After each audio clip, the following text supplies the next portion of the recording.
안녕하십니까, 데니엘 윤입니다. 제가 몇 차례 예고해 드린 대로 제가 앞으로 주식 투자를 잘하는 방법, 이거를 강의로 제가 알려드린다고 했는데, 제가 그 시리즈를 첫 번째 강의로 제가 제목을 준비했거든요. 한번 보실까요? 자, 주식 투자로 월 20%를 달성하는 방법이라는 제목으로 여러분들에게 강의를 해드리려고 합니다. 자, 본론으로 바로 넘어가도록 하겠습니다. 자, 사진을 하나 준비했죠. 자, 이분이 이제 앙드레 코슬레라는 분이거든요. 자, 이분이 별명이 뭐냐면은 유럽의 워런 버핏입니다. 보이시죠? 자, 그래서 이분은 실패하지 않는 전문가라고 합니다. 얼마나 잘하길래 실패를 하지 않는다라고 이야기하고요. 자, 볼까요? 미스터 주식이라는 별명을 얻을 정도로 이분이 아주 뛰어난 분이죠. 자, 이분이 이제 시중에 한 책 5개 정도를 냈거든요. 그래서 앙드레 코슬라니를 뭐 이렇게 시중에 뭐 교보생명이나 뭐 교보문고나 이런 데 가보면 책이 많이 팔고 있으니까 한번 꼭 읽는 걸 추천드리겠습니다. 자, 이분이 적은 책 중에 하나가 뭐 여러 가지 내용이 담겨 있지만 그 중에 제가 가장 인상 깊게 읽었던 책이 바로 이거거든요. 이분이 적었던 책, 꽁따플레떼 이론이라는 책입니다. 자, 꽁따플레떼 이론이라는 건데 뭐냐면은요, 이게 뭐 같이 보이죠? 달걀이 같이 보이죠? 자, 그래서 이분이 주식 투자를 지금 시점에서 주식 투자를 계속해도 되는지, 아니면 지금 시점에서는 주식 투자를 그만둬야 되는지, 자, 이런 것들을 자세히 설명을 해놨는데, 계란을 보면 그걸 알 수가 있다라고 이야기하거든요. 자, 이 계란을 아침에 이렇게 딱 들어보세요. 아침에. 자, 그러면은 바닥이 보이고 맨 위가 보일 거죠, 그죠?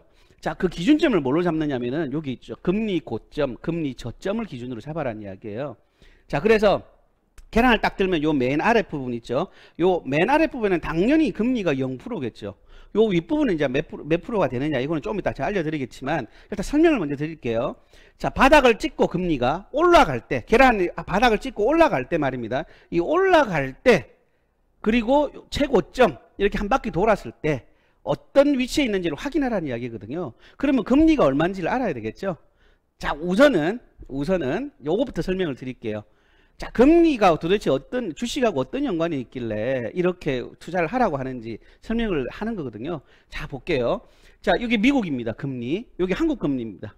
자, 그래서 작년에 어떤 일이 있었죠? 경제가 어려워질 것 같으니까 금리를 가파르게 내렸습니다.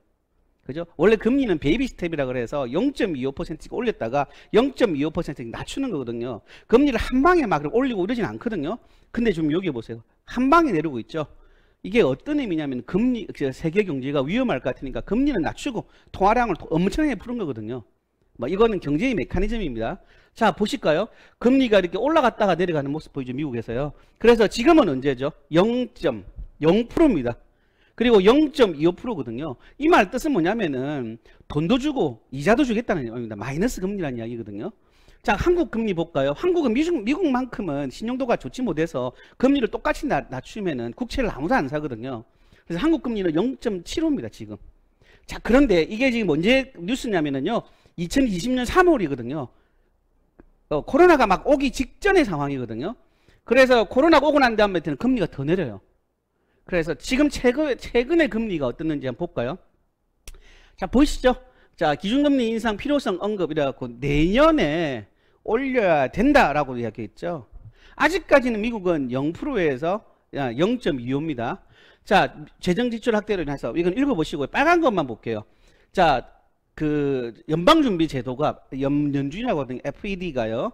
내년 말쯤, 그러면 지금 2021년, 제가 오늘 영상 찍는 날짜가 2021년 7월 2일이거든요. 딱 상반기로 넘어가는, 2021년 하반기로 넘어가는 그때인데, 지금 뭐라고 하죠? 내년 말쯤에는 기준 금리를 인상할 필요가 있다는 설명이라고 나오죠. 그럼 내년 말까지는 주식 투자를 계속 할 수 있다는 이야기죠. 또 볼까요? 자, 블룸버그에 따르면 IMF는 전방 현황에 대해서 미국에 이렇게 쭉 나오잖아요. 이건 읽어보시고요. 그럼 우리나라도 한번 확인해 봐야겠죠. 자, 우리나라는 여기 볼게요. 이게 언제냐면은요, 2021년 7월 1일 날 6시에 나온 거거든요. 기준금리 인상 시사, 코스피 사상 최고치 등 격변의 6월, 이런 제목으로 나온 거거든요. 자, 빨간 표시만 가볼게요. 하반기 기준금리 인상이 선명해졌다 나오죠. 그럼 하반기까지는 주식 투자를 해도 된다는 이야기죠. 하반기가 언제죠? 네, 11월, 12월 요 정도 되겠죠. 우리 한국은 한 달에 한 번씩 금리를 발표하지만 미국은 보통 1년에 4번밖에 안 하거든요. 자, 넘어가 볼게요. 자, 이주열 한국총재는 지난달 열린 물가안정 계획에서 연내 늦지 않은 시점이라는 표현을 써가면서 하반기 기준금리 인상 의지를 드러냈다라고 있죠. 자, 그리고 기관과 외국인 매수에 힘입어 코스피가 사상 3,300고지 넘었다는 거죠. 자, 가볼까요? 자, 그래서 얼만큼 중요하느냐? 제가 주식 투자할 때는 항상 이야기한 거는 세계 경제를 먼저 보고, 특히나 이제 미국 경제를 봐야 되겠죠. 그 다음은 중국을 봐야 되는 거고, 자, 그 다음에는 세계 금리를 봐야 되는데, 아까 제가 말씀드렸지만은 기준금리가 가장 중요한 거죠. 자, 앞으로 뒤로 넘어가 볼게요, 다시. 자, 뒤로 넘어가면 코스트라니가 이야기하는 꽁따 플라떼라는 이론이, 프랑스에서 제가 발음이 별로 안 좋습니다. 그 이론에 의하면은 금리가 낮춰 있을 때는 뭐 한다고요? 주식 투자를 계속 하는 거죠. 부동산을 매도하고요. 그죠? 그리고 금리가 점점 올라가는 상황에서 요게는 이만까지 올라갔어요. 그러면 주식을 매도하고 예금을 매입을 해야 되는 거죠. 현금을 해야 되죠. 인플레이션을 대비해서요. 자, 그러면은 지금 아까 뭐라고 했죠? 한국은 0.5라고 했고요. 미국은 0.25라고 했죠. 금리가요. 그러면 이게 최고 많이 올라갔을 때가 언제인지를 알아봐야 되겠죠. 뭐 미국은 뭐 나중에 차치하고 하더라도요.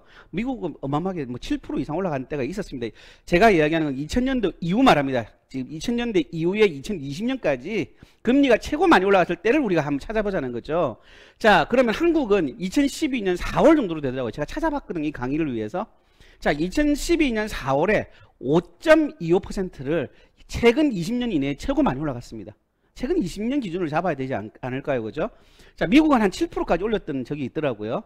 그러면 여기가 우리나라로 기준으로 했을 때는 5.25니까 여기는 0이라고 보고 0.5라고 봤을 때 이렇게 올라갈 거냐 아니면 이렇게 내려오는 상황이냐 이걸 파악하면 되겠죠. 그죠? 그러면 여러분들 다 인정하지만 지금은 금리가 최하점입니다. 그죠? 여기서부터 이제 올라가는 거죠. 되셨죠? 그렇게 해서 요 반 이상 올라왔을 즈음에 이게 뭐라고 되어 있죠? 주식 매도죠. 여기서 천천히 준비를 해서 금리가 올라가는 이쯤에 금리가 이쯤에는 얼만큼 될까요? 여기가 5.2라고 보고요. 그러면 뭐 5라고 보자고요. 금리가 5%. 그 기준금리야 그러니까 시중금리는 더 높겠죠. 훨씬 더. 자, 그러면은 여기가 한 3 정도 될까요? 뭐 2.5라고 볼게요. 그러면 요쯤 되려고 하면은 적어도 3% 넘어가야지. 기준금리 기준으로 했을 때 3%는 넘어가야지 주식을 매도하고 예금을 가지고 있는데 저는 예금을 추천 안 하고 채권 투자를 추천합니다. 자, 그래서 오늘 강의는 금리가 세계 경제에서 또 주식 투자하는 데 있어서는 너무너무 중요하다, 금리를.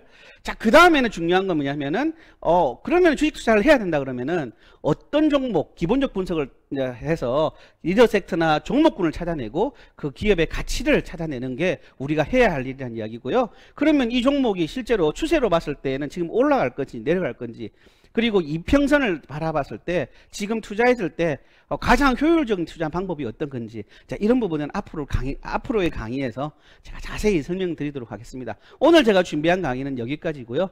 자, 다음 시간에는 자, 기본적 분석에 관한 제일 첫 번째 시간으로는 이분 벤자민 글로엄이거든요. 자, 이분이 이제 PER이라든지 뭐 이런 부분들을 굉장히 많이 강의를 했는데요. 그분이 만들었던 이런 펀더멘탈의 기본 지표 이런 부분들 제가 설명드리려고 하고요. 그거를 이제 네이버를 통해서 여러분들에게 자세히 설명드리도록 하겠습니다. 자, 오늘 첫 시간이었는데요. 어땠는지 모르겠습니다. 다음 강의에 또 새로운 주제로 여러분을 찾아뵙도록 하겠습니다. 감사합니다.